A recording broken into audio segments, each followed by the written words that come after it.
നമസ്കാരം. ആസാദി നൈറ്റ് എഡിഷനിലേക്ക് ഏവർക്കും സ്വാഗതം. നോക്കാം ഇന്നത്തെ പ്രധാനപ്പെട്ട വാർത്തകൾ. യുവാവിന്റെ കണ്ണിലും നെഞ്ചിലും പെല്ലറ്റ്. കേന്ദ്രത്തിന്റെയും ഡൽഹി പോലീസിന്റെയും വാദം തള്ളി ആശുപത്രി റിപ്പോർട്ട്. യഥാർത്ഥത്തിൽ മുഖ്യമന്ത്രി ഏത് പാർട്ടിയിലാണ്? വഖഫ് വിഷയത്തിൽ സതീശിനെതിരെ പി രാജീവ്.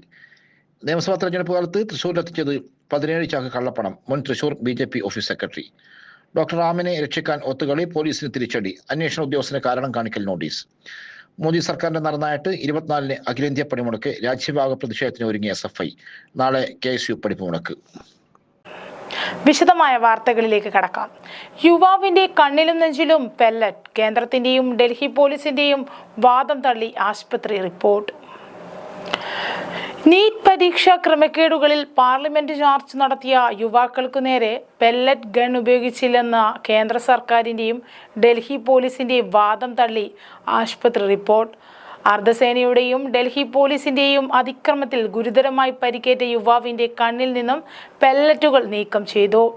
ഡൽഹിയിലെ ലേഡി ഹാർഡിംഗ് ആശുപത്രിയിൽ ചികിത്സയിലുള്ള ഷെയ്ഖ് ഇർഷാദ് മൻസൂരി 25-ന്റെയാണ് ശസ്ത്രക്രിയ വിധേയനാക്കിയത്. യുവാവിന്റെ നെഞ്ചിലും കഴുത്തിലും പെല്ലറ്റുകൾ തറച്ചിട്ടുണ്ടെന്നും ഇവ നീക്കം ചെയ്യേണ്ടതുണ്ടെന്നും ആശുപത്രി വൃത്തങ്ങൾ അറിയിച്ചു. യൂണിഫോം ധരിച്ച റാപ്പിഡ് ആക്ഷൻ ഫോഴ്സാണ് ആക്രമിച്ചതെന്ന് യുവാവിന്റെ സുഹൃത്തുക്കൾ പറഞ്ഞു. പെല്ലറ്റ് ഗൺ ഉപയോഗത്തിൽ നിരവധി പേർക്ക് പരിക്കേറ്റ കോക്രോച്ച് ജനതാ പാർട്ടി ആരോപിച്ചിരുന്നു. പരിക്കേറ്റ 80 പേരിൽ ഒരാളെങ്കിലും പെല്ലറ്റ് ഗൺ ആക്രമണത്തിന് ഇരയായെന്നാണ് വിവരം. സമൂഹ മാധ്യമങ്ങളിലും പെല്ലറ്റുകൾ ഏറ്റ സമരക്കാരുടെ ചിത്രം പ്രചരിച്ചു. ഇതിനു പിന്നാലെയാണ് കേന്ദ്രവും ഡൽഹി പോലീസും ഇത് വ്യാജ പ്രചരണമാണെന്ന ന്യായീകരണവുമായി രംഗത്തെത്തുന്നത്. പോലീസ് അതിക്രമത്തിൽ ഗുരുതരമായി പരിക്കേറ്റ 21-കാരിയായ സാക്ഷി എന്ന യുവതി രാം മനോഹർ ലോഹ്യ ആശുപത്രിയിലെ തീവ്ര പരിചരണ വിഭാഗത്തിൽ ചികിത്സയിലാണ്.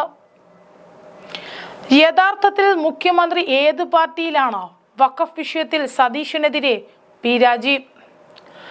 വഖഫ് ബോർഡ് വിഷയത്തിൽ മുഖ്യമന്ത്രി VD സതീശൻ സ്വീകരിക്കുന്നത് BJP നിലപാടാണെന്ന് CPM കേന്ദ്ര കമ്മിറ്റി അംഗം പി രാജീവ്. മുസ്ലിം വിശ്വാസമനുസരിച്ച് കാര്യങ്ങൾ കൈകാര്യം ചെയ്യുന്ന ഒരു ബോർഡിൽ ആ വിശ്വാസവുമായി ബന്ധപ്പെട്ടവർ മാത്രമേ പാടുള്ളൂ എന്നതാണ് കോൺഗ്രസ് ഉൾപ്പെടെയുള്ള BJP ഇതര പാർട്ടികൾ സ്വീകരിക്കുന്ന നിലപാട്. അപ്പോൾ ഇതേ കാര്യം പ്രതിപക്ഷ നേതാവ് പിണറായി വിജയൻ പറയുമ്പോൾ അതിൽ വർഗീയത ആരോപിക്കുന്ന മുഖ്യമന്ത്രി VD സതീശന്റെ നിലപാട് തീർത്തും BJPയുടേതാണെന്ന് പി രാജീവ് പറഞ്ഞു. പാർലമെന്റിൽ ദേവസ്വം ബോർഡിന്റെ കാര്യമുൾപ്പെടെ ചൂണ്ടിക്കാട്ടി വഖഫ് നിയമ ഭേദഗതിയിലെ പ്രശ്നങ്ങൾ അവതരിപ്പിച്ചത് KC വേണുഗോപാലാണ്. അപ്പോൾ വേണുഗോപാലിനെ ഉദ്ദേശിച്ചാണോ വർഗീയ പ്രചരിപ്പിക്കുന്നു എന്ന് മുഖ്യമന്ത്രി പറഞ്ഞതെന്നും അദ്ദേഹം ചോദിച്ചു. വഖഫ് നിയമ ഭേദഗതിക്കു ശേഷം ഇന്ത്യയിൽ ആദ്യമായി അത് നോട്ടിഫൈ ചെയ്തത് കേരളമാണെന്ന് സതീശന്റെ വാദവും രാജീവ് തള്ളി. കേരളത്തിലെ ഗസറ്റ് തീയതി 2026 ഫെബ്രുവരിയിലായിരുന്നെങ്കിൽ മുസ്ലിം ലീഗ് പ്രതിനിധി കൂടി ഉൾപ്പെട്ട തമിഴ്നാട്ടിലെ DMK സർക്കാർ 2025 നവംബറിൽ തന്നെ അത് നോട്ടിഫൈ ചെയ്തിരുന്നതായും അദ്ദേഹം ചൂണ്ടിക്കാട്ടി. യഥാർത്ഥത്തിൽ VD സതീശൻ ഏത് പാർട്ടിയിലാണ് നിൽക്കുന്നതെന്നും രാജീവ് ചോദിക്കുന്നു. BJPയുടെ വാദമാണ് സതീശൻ ആവർത്തിക്കുന്നതെന്നും പി രാജീവ് കൂട്ടിച്ചേർത്തു.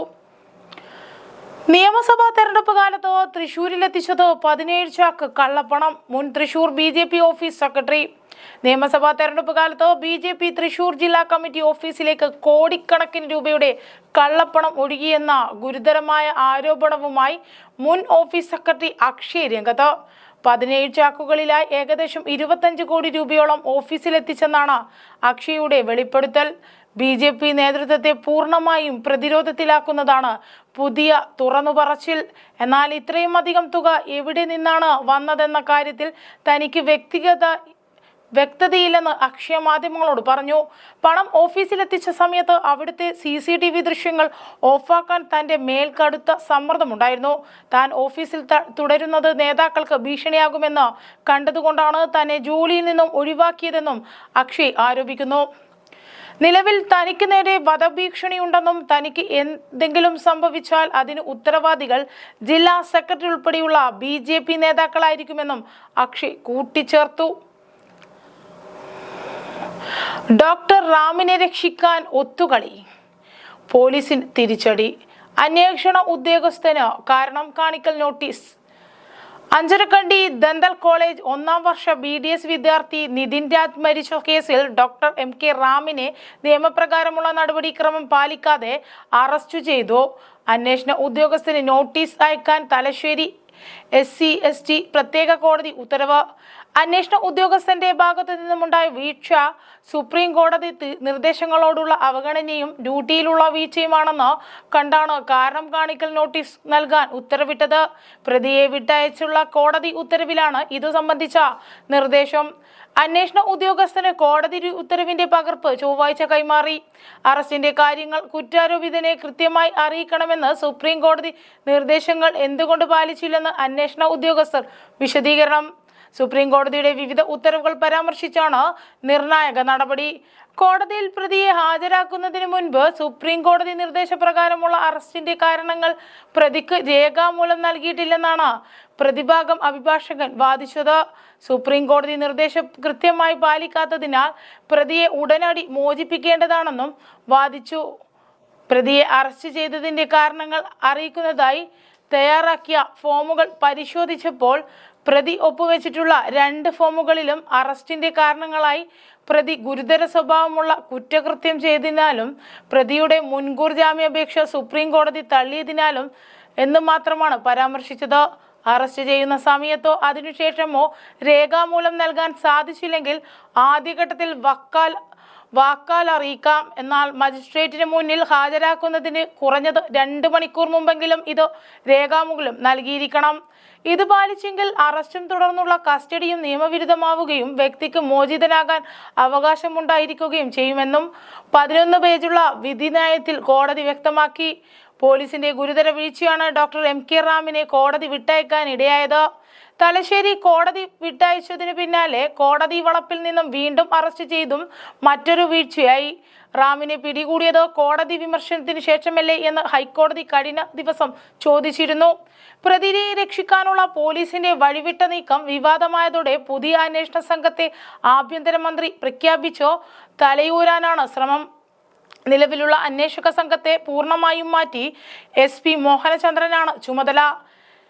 SC/ST സ്പെഷ്യൽ കോടതിയായ പ്രിൻസിപ്പൽ ജില്ലാ സെഷൻസ് ജഡ്ജിയുടെ ഉത്തരവ് ലംഘിച്ചാണ് കോടതി വിട്ടയച്ച പ്രതിയെ വീണ്ടും പിടിച്ചത്.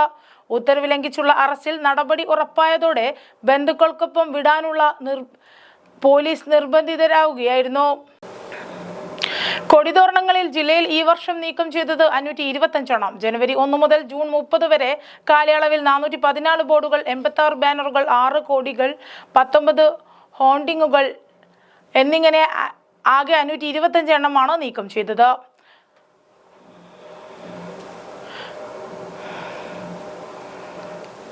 ഏറ്റവും കൂടുതൽ പിഴ ഈടാക്കിയത് 6000 രൂപ. ഇവിടെ 12 ബോർഡുകളായിരുന്നു സ്ഥാപിച്ചിരുന്നത്. വേങ്ങാട് ഗ്രാമപഞ്ചായത്ത് 4000 രൂപ പിഴ ഈടാക്കി. നഗരസഭാ തലത്തിൽ ഇരിട്ടി നഗരസഭ 40,000 രൂപ പിഴ ഈടാക്കി. ഇവിടെ 10 ഹോർഡിങ്ങുകൾ സ്ഥാപിച്ചതുമായി ബന്ധപ്പെട്ട് തലശ്ശേരി നഗരസഭ 27,500 രൂപ പിഴ ഇനത്തിൽ ഈടാക്കി. കണ്ണൂർ കോർപ്പറേഷനിൽ 46 ബോർഡുകളാണ് അനധികൃതമായി സ്ഥാപിച്ചത്. 2,30,000 രൂപ പിഴ ചുമത്തിയതിൽ 25,000 രൂപ ഈടാക്കി. രാമന്തളി, വേങ്ങാട്, മുണ്ടേരി ഒഴികെ ജില്ലയിലെ ഗ്രാമപഞ്ചായത്തുകൾ കൊടിതോരണങ്ങൾ നീക്കം ചെയ്തിട്ടില്ല. കൂത്തുപറമ്പ്, തലശ്ശേരി, പാനൂർ, തളിപ്പറമ്പ്, ഇരിട്ടി, പയ്യന്നൂർ ഒഴികെയുള്ള നഗരസഭകളും നീക്കം ചെയ്തിട്ടില്ല. ലോകകപ്പ് ഹോർഡിങ്ങുകൾ നീക്കം ചെയ്യണം. ലോകകപ്പ് ഫുട്ബോളുമായി ബന്ധപ്പെട്ട് ജില്ലയിൽ വ്യാപകമായി സ്ഥാപിച്ച ഹോർഡുകൾ, കൊടിതോരണങ്ങൾ എന്നിവ സ്ഥാപിച്ചവർ തന്നെ സുരക്ഷിതമായി നീക്കം ചെയ്തു ഹരിതകർമ്മസേനയ്ക്ക് നേരിട്ടോ അല്ലെങ്കിൽ അതത് സ്ഥാപന വഴിയോ കൈമാറണമെന്ന് ജില്ലാ പഞ്ചായത്ത് പ്രസിഡന്റ് അഡ്വക്കേറ്റ് ബിനോയ് കുര്യൻ അറിയിച്ചു. ഫുട്ബോളിന്റെ മത്സര സ്പിരിറ്റ് പോലെ തങ്ങൾ സ്ഥാപിച്ച ബോർഡുകൾ ഉത്തരവാദിത്തത്തോടെ മാറ്റി മാലിന്യ സംസ്കരണത്തിൽ മാതൃകയാകാനും യുവാക്കൾ തയ്യാറാകണം. ഇത് സംബന്ധിച്ചു ചേർന്ന അവലോകന യോഗത്തിൽ ജില്ലാ പഞ്ചായത്ത് പ്രസിഡന്റ് അഡ്വക്കേറ്റ് ബിനോയ് കുര്യൻ അധ്യക്ഷത വഹിച്ചു. തദ്ദേശ സ്വയംഭരണ വകുപ്പ് joint director Dhanish PM, Kannur corporation പൊതുമരാമത്ത് വിഭാഗം, ദേശീയപാത അതോറിറ്റി, പോലീസ് ഉദ്യോഗസ്ഥർ എന്നിവർ പങ്കെടുത്തു. ജീവിതമെന്ന സാമൂഹ്യ പാഠം കളക്ടർക്ക് കത്തെഴുതി കുട്ടികൾ. ജില്ലാ കളക്ടർ കളക്ടറേറ്റ് കണ്ണൂർ കേരളം കയ്യിൽ കിട്ടിയ പോസ്റ്റ് കാർഡിൽ കുട്ടികൾ തെറ്റാതെ ഇങ്ങനെ വിലാസം എഴുതി. അതിന് മറുപുറത്തായിരുന്നു നാടിൻ്റെ വികസന മുന്നേറ്റത്തിനായി സ്വന്തം കൈപ്പടകളും പരാതികളും എഴുതാനും സ്ഥലം. മിനിറ്റുകൾക്കിടയിൽ കുട്ടികളുടെ പോസ്റ്റ് കാർഡുകൾ വിഷയം വൈവിധ്യങ്ങളാൽ നിറഞ്ഞു. റോഡിന്റെ ശോച്യാവസ്ഥ മുതൽ നാടിന്റെ മാലിന്യ പ്രശ്നങ്ങൾ വരെ കുട്ടികൾ കളക്ടർക്ക് പരാതിയായി കത്തിലെഴുതി. ഒപ്പം 4 വരി കാഴ്ചപ്പാടുകളും പങ്കുവച്ചു. കുട്ടികളുടെ മനസ്സറിയാൻ ജില്ലാ കളക്ടർ പി വിഷ്ണുരാജാണ് കളക്ടറേറ്റിൽ നടന്ന കുട്ടികളുടെ പ്രതിവാര സംവാദം കളം പരിപാടിയിൽ വേറിട്ട പരീക്ഷണം നടത്തിയത്. കക്കാട് അമൃത വിദ്യാലയത്തിലെയും Kolavallur PR memorial higher secondary സ്കൂളിലെയും വിദ്യാർത്ഥികളായിരുന്നു ഇത്തവണ കളം പരിപാടിയിലെ അതിഥികൾ. പുതിയ തലമുറയുടെ കാഴ്ചപ്പാടുകളും പൊതുബോധങ്ങളും ഒട്ടും കുറയാത്ത വിധത്തിൽ കുട്ടികൾ ജില്ലാ കളക്ടറോട് പങ്കുവച്ചു. കായികം, സാഹിത്യം, കല, ഇതര മേഖലകൾ ഇതിൽ ഏതിലാണ് നിങ്ങൾ കുട്ടികൾക്ക് കൗതുകമെന്ന ചോദ്യത്തിൽ എല്ലാവരും വേറിട്ട അഭിപ്രായങ്ങളായിരുന്നു. വ്യത്യസ്ത അഭിരുചികളിലും ചെറുപ്രായം മുതലേ വളരേണ്ട ധാർമ്മിക മൂല്യങ്ങളെക്കുറിച്ചുമായിരുന്നു കളക്ടർ കുട്ടികൾക്കായി നൽകിയ ഉപദേശം. കരിയറിൽ ഏതൊരു മേഖലയിലായാലും പുലരേണ്ട ആത്മാർത്ഥതയുടെ പ്രാധാന്യം ചെറുതല്ല. പാഠപുസ്തകത്തിലെ അറിവുകൾക്കപ്പുറം ചുറ്റിലുമുള്ള ലോകത്ത് സംഭവിക്കുന്ന കാര്യങ്ങളെക്കുറിച്ചെല്ലാം കുട്ടികളും ബോധമുള്ളവരായി മാറണം. എങ്ങനെ അറിയും എന്ന ചോദ്യത്തിന് സമൂഹ മാധ്യമങ്ങളിലൂടെ എന്നായിരുന്നു കുട്ടികളുടെ പ്രതികരണം. എന്തിന്, എന്തുകൊണ്ട് എന്ന ചോദ്യങ്ങളെല്ലാം ചെറുപ്പം തൊട്ടേ വളരണമെങ്കിൽ പത്രമടക്കമുള്ള സമൂഹ മാധ്യമങ്ങളിലൂടെ സഞ്ചരിക്കണം. സമൂഹത്തോട് നീതിയും ധാർമ്മികതയും കുട്ടികൾ ഉയർത്തിപ്പിടിക്കണമെന്നും വളർന്നു വരുന്ന തലമുറകളിലാണ് നാളെയും പ്രതീക്ഷയെന്നും ജില്ലാ കളക്ടർ പി വിഷ്ണുരാജ് കുട്ടികളോടായി പറഞ്ഞു. നഗരമധ്യത്തിലെ കാൾടെക്സ് അടക്കമുള്ള പ്രധാന സ്ഥലങ്ങളിൽ മാലിന്യ നിക്ഷേപത്തിനുള്ള ബിന്നുകൾ കുറവാണെന്ന് അമൃത വിദ്യാലയത്തിലെ കുട്ടികൾ ജില്ലാ കളക്ടറുടെ ശ്രദ്ധയിൽപ്പെടുത്തി. സ്കേറ്റിംഗ് മത്സരങ്ങൾക്ക് ജില്ലയിൽ വേദി കുറവാണെന്നായിരുന്നു PRM സ്കൂളിലെ വിദ്യാർത്ഥിനിയുടെ പരാതി. ലഹരി ഉപയോഗം തുടങ്ങി വിവിധങ്ങളായ പരാതികളും കുട്ടികൾ കളക്ടറുടെ ശ്രദ്ധയിൽപ്പെടുത്തി. ഇതെല്ലാം പരിഹരിക്കാമെന്നും ബന്ധപ്പെട്ടവർക്ക് നിർദ്ദേശം നൽകാമെന്നും ജില്ലാ കളക്ടർ കുട്ടികൾക്ക് ഉറപ്പു നൽകി. ലോകത്തെ മാറ്റിമറിച്ച മലാല യൂസഫ്, ഡോക്ടർ BR അംബേദ്കർ, റോസ പാർക്സ്, APJ അബ്ദുൽ കലാം എന്നിവരുടെ ജീവിതകഥകൾ കുട്ടികൾ ഗ്രൂപ്പ് ഗെയിം സെക്ഷനിൽ അവതരിപ്പിച്ചു. അസിസ്റ്റന്റ് കളക്ടർ S സ്വാതി കുട്ടികൾക്കായുള്ള മോട്ടിവേഷൻ ക്ലാസ്സിന് നേതൃത്വം നൽകി. ജില്ലാ കളക്ടറുടെ ഇന്റേൺഷിപ്പ് വിദ്യാർത്ഥികളും കളം പരിപാടിയുടെ സംഘാടകരായി. ഭരണകൂടത്തെയും സർക്കാർ പദ്ധതികളും അടുത്തറിയാൻ കുട്ടികൾക്ക് അവസരം നൽകുന്ന എല്ലാ കളം ബുധനാഴ്ചയുമാണ് കളക്ടറേറ്റിൽ നടക്കുക. മോദി സർക്കാരിന്റെ നരനായാട്ട് 24-ന് അഖിലേന്ത്യാ പഠിപ്പ് മുടക്ക. രാജ്യവ്യാപക പ്രതിഷേധത്തിന് ഒരുങ്ങി SFI. വിദ്യാർത്ഥികൾക്ക് നേരെയുള്ള മോദി സർക്കാരിന്റെ നരനായാട്ടിൽ പ്രതിഷേധിച്ച് അഖിലേന്ത്യാ തലത്തിൽ ജൂലൈ 24-ന് അഖിലേന്ത്യാ പഠിപ്പ് മുടക്ക് പ്രഖ്യാപിച്ചു SFI. നീറ്റ് പരീക്ഷാ ചോർച്ചയും വിദ്യാഭ്യാസ മേഖലയിലെ മറ്റ് വീഴ്ചകളെയും ചൂണ്ടിക്കാട്ടിയാണ് രാജ്യത്തെ വിദ്യാർത്ഥി യുവജന സംഘടനകൾ നടത്തിയ പാർലമെന്റ് മാർച്ചിന് നേരെ ഡൽഹി പോലീസും കേന്ദ്ര സേനകളും നടത്തിയ ആക്രമണത്തിൽ പ്രതിഷേധിച്ചാണ് SFI രാജ്യവ്യാപക പ്രതിഷേധത്തിന് ഒരുങ്ങുന്നത്.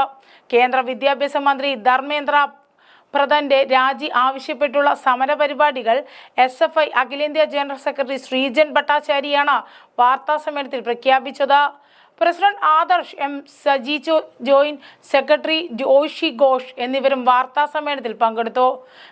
പ്രക്ഷോഭത്തിൽ സ്ത്രീകളെ പോലും വലിച്ചേക്കുകയും ലാത്തിച്ചാർജ്, കണ്ണീർ വാതകം, റബ്ബർ ബുള്ളറ്റുകൾ എന്നിവയ്ക്ക് പുറമെ പെല്ലറ്റ് ഗണ്ണുകൾ, ഇരുമ്പ് മുള്ളുകളുള്ള വടികൾ, ഷോക്ക് എന്നിവ പോലും പ്രക്ഷോഭക്കാർക്കെതിരെ പോലീസ് പ്രയോഗിച്ചത് രാജ്യം കണ്ടതാണ്. മനുഷ്യാവകാശ ലംഘനമാണ് രാജ്യം തലസ്ഥാനത്ത് അരങ്ങേറിയത്. മോദി പോലീസിന്റെ ഈ ക്രൂരതയിൽ SFI അപലപിച്ചു. തുടർച്ചയായ നിരാഹാര സമരങ്ങൾ നടത്തിയിട്ടും വിദ്യാഭ്യാസ മന്ത്രിയുടെ രാജി ആവശ്യപ്പെടുന്ന വിദ്യാർത്ഥികളുടെ ആവശ്യങ്ങൾ അംഗീകരിക്കാൻ തയ്യാറാകാത്തതിലൂടെയും രാജ്യത്തെ സാധാരണ ജനങ്ങൾക്കെതിരെ ക്രൂരത അഴിച്ചുവിട്ടതിലൂടെയും BJP നേതൃത്വത്തിലുള്ള കേന്ദ്ര സർക്കാർ ലജ്ജാകരമായ എല്ലാ സ്കീമുകളും ലംഘിച്ചിരിക്കുകയാണ് എന്ന് SFI പ്രസ്താവനയിൽ പറഞ്ഞു. മോദി സർക്കാരിന്റെ പോലീസ് വേട്ടയ്ക്കെതിരെ SFI രാജ്യവ്യാപകമായി പ്രതിഷേധ പരിപാടികൾ സംഘടിപ്പിച്ചു.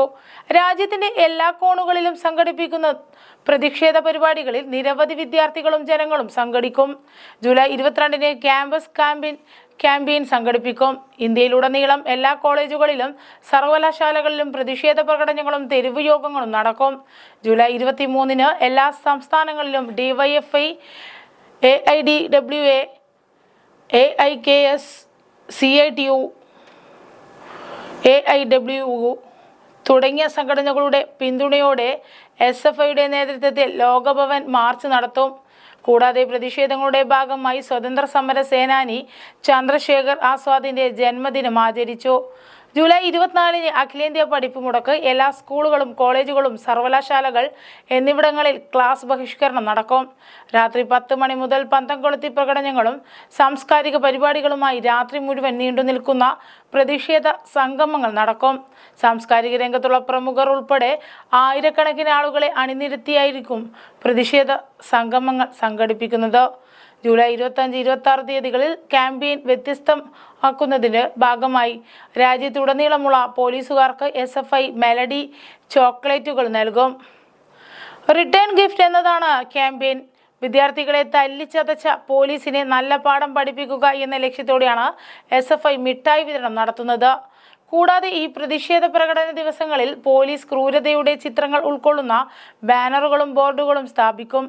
രാജ്യത്തിലുടനീളം ഈ ബോർഡുകളിൽ പൊതുജനങ്ങളുടെ ഒപ്പ് ശേഖരിച്ച് ജനവികാരം രേഖപ്പെടുത്തും. ഇതോടെ ഇന്നത്തെ ആസാദി വാർത്തകൾ ഇവിടെ സമാപിക്കുകയാണ്. അടുത്ത വാർത്താ ബുള്ളറ്റിൻ നാളെ രാത്രി. നാളെ വീണ്ടും കാണാം. നന്ദി, നമസ്കാരം.